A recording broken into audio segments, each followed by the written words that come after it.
Let's move on. Anti-Semitic Let's stuff. move on. Don't dehumanize me up here. I'm not doing that. Another You're human free being. to post I can post whatever I want. So say that and shut it down and move on to the next question. But Kyrie, you have to understand that by I don't have to understand anything from you. Modern sports journalism has changed a lot. Once focused on stats, strategy, and athletic excellence, it now seems overrun by reporters pushing political agendas. Instead of covering the game, they try to drive conversations toward identity politics and controversial social issues. But not every athlete tolerates this shift. Some have had enough and pushed back in ways that leave reporters speechless. Today we'll break down the most intense moments when athletes shut down woke reporters, refusing to let them hijack the narrative. One of the most epic clapbacks came from UFC president Dana White, when a reporter tried to corner him about controlling the speech of fighters. Isn't it baseless? The media questioned why he allowed UFC fighters like Sean Strickland to express controversial opinions without punishment. Dana, I just want to go back. You were talking about, like, you obviously give a long leash to your fighters about, what they can say when they are up there with a UFC microphone, and you are getting into territory of homophobia. Dana wasn't having it. Transphobia, like, is there... I don't give anybody a leash. Well, I'm saying you... A leash? Like... Free speech. And control what people say. Gonna tell people what to believe. He kept it going firmly. People, I don't fucking tell any other human being what to say, what to think, and there's no leashes on any of them. What is your question? The reporter was ashamed and quickly backed down. Here's how he did it. I was asking that question. I'll move on, though. Yeah, probably a good idea. That's ridiculous to say I give somebody a leash. Free speech, brother. People can say whatever they want and they can believe whatever they want. Dan has always been a strong advocate for free speech. He doesn't sugarcoat his stance, and his response went viral. The New York Post even covered it, saying unnecessary censoring, uncomfortable language, or controversial ideas doesn't build trust, it weakens society. Fighters, like everyone else, have the right to their own opinions, even if they don't align with mainstream narratives. This is a core belief in UFC culture, and one that makes Dana White stand apart from many league executives today. Just like that, when a reporter tried to corner Kyrie Irving over a controversial tweet, the NBA star didn't just defend himself, he flipped the script entirely. Irving clashed with a reporter over anti-Semitic controversy. Was another moment where an athlete refused to be cornered. Then do you, understand or not understand those that might imply that that work had anti-Semitic leanings in it? Kyrie Irving instantly replied. I only ask this because the tweet is still up there, so We're in 2022. It's on Amazon, a public platform. Whether you want to go watch it or not is up to you. There's things being posted every day. I am no different than the next human being, so don't treat me any different. The media tried to turn Kyrie into a villain. He was suspended for 8 games and forced to apologize multiple times. But here's the kicker. The controversial documentary he posted about remained available on Amazon, yet Jeff Bezos faced zero backlash. Kyrie saw the hypocrisy and called it out. Say that you are I put it out there just like you put things out there, right? Yeah, but it's not. You put things out there for a living, right? Right, but my stuff is not. So let's move on. Filled with anti-Semitic Let's stuff. move on. Don't dehumanize me up here. I'm not doing that. Another You're human free being. to post I can post whatever I want. So say that and shut it down and move on to the next question. Was this really about fighting hate or just about controlling speech? Then there's NFL coach Todd Bowles, who had to put a reporter in check. Instead of asking about his team's performance, the reporter wanted to discuss racial representation in coaching. That's again irrelevant to ask, isn't it? You and Mike Tomlin are 2 of the few black head coaches in the league. I wonder what your relationship is like with them and your thoughts on Steve Wilkes joining that fold.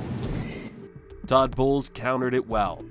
I have a very good relationship with Tomlin. We don't look at what color we are when we coach against each other. We just know each other. I have a lot of very good white friends that coach in this league as well, and I don't think it's a big... But not sure why this woke reporter wants to get something out of this conversation. And that representation matters too, right? And that when young aspiring coaches or even football players, they see you guys, they see someone that looks like them, maybe grew up like them. Bowles foiled this again, calmly. Has to mean something. Well, when you say you see you guys and look like them and grow up like them, means that we're oddballs to begin with. And I think the minute you guys stop making a big deal of His response was simple but powerful. Sports aren't about race, but the media tries to make them about identity politics. Bowles wasn't going to let them twist the story. He believes that coaching success should be measured by leadership, strategy, and results, not by race. Let's talk about Ronda Rousey, who's a fighter both inside and outside the octagon. And when asked about equal pay in sports, she delivered a knockout response that left no room for argument. The reporter asked this. We've got quite a large pay dispute happening with our Australian women's soccer team at the moment. Is it frustrating for you as someone who's so prominent in your sport? And we heard you say on the Ellen show the other day you are the richest fighter in UFC, that sort of thing is still going on? Ronda Rousey was calm and answered swiftly. I think that how much you get paid should have something to do with how much money you bring in. I'm the highest paid fighter, not because Dana and Lorenzo wanted to do something nice for the ladies. Just like that, she shut it down. Ronda didn't play into the victim narrative. She then explained the business reality. Athletes get paid based on revenue, not gender. They do it because I bring in the highest numbers. They do it because I make them the most money. And I think that the money that they make should be proportionate to the money that they bring in. The same applies to leagues like the WNBA and NBA.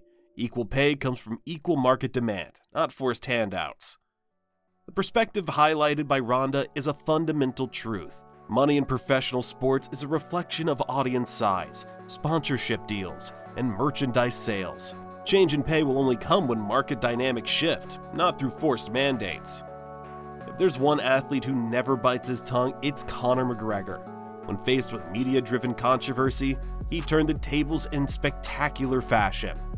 During a UFC press conference, a journalist attempted to steer McGregor into discussing racial tensions in sports, hoping for a headline-worthy quote. Instead, McGregor smirked and shot back with his signature sharp wit. Reporter: Conor, given the political climate, do you think it's important for fighters to take a stand on racial and social issues? Conor McGregor: Mate, I fight in a cage for a living. You think politics is my game? My only focus is knocking heads off and putting on a show for the fans. The crowd erupted in applause. McGregor wasn't going to let the media drag him into something he had no interest in discussing. He knows his lane: fighting, entertaining, and winning. That's exactly where he plans to stay. If you're tired of media manipulation in sports, make sure to like this video and subscribe for more similar content. These moments prove that some athletes are willing to stand their ground, but they shouldn't have to. The game should be about competition, not political agendas. Share your thoughts in the comments section down below. Do you think the media is running sports? Let's continue with the debate. When every player in the NBA was expected to take a knee, one man stood alone. Jonathan Isaac shook the sports world with his one move.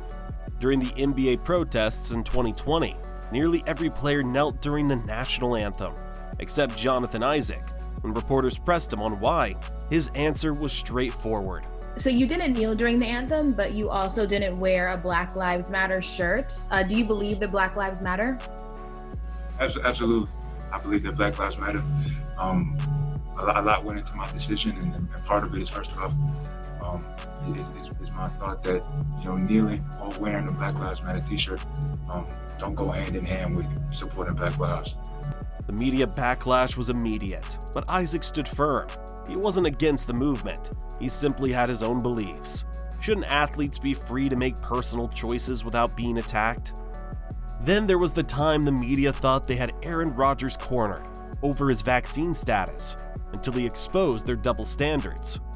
Green Bay Packers quarterback Aaron Rodgers has had his fair share of battles with the media. When he tested positive for COVID-19 after previously saying he was immunized, reporters pounced. Reporter: do you regret misleading people about your vaccination status? Aaron Rodgers: I didn't mislead anyone. The league knew my status. The media wanted a gotcha moment. Rodgers was right. The same media that attacked him ignored other vaccinated players who also tested positive. It wasn't about health. It was about pushing a narrative. It's clear that sports reporters have shifted away from asking about the game. Instead, they focus on politics, identity, and controversy. But these athletes refuse to play along. shutting down biased questions, and exposing media agendas. You think sports journalism has lost its way? Should athletes have to answer political questions, or should reporters stick to the game? Can't wait to hear from you in the comments down below. We'll be back soon with another video exposing the tricks and tactics used by the media to control the narrative. Stay tuned, stay informed, and as always, think for yourself. See you in the next video.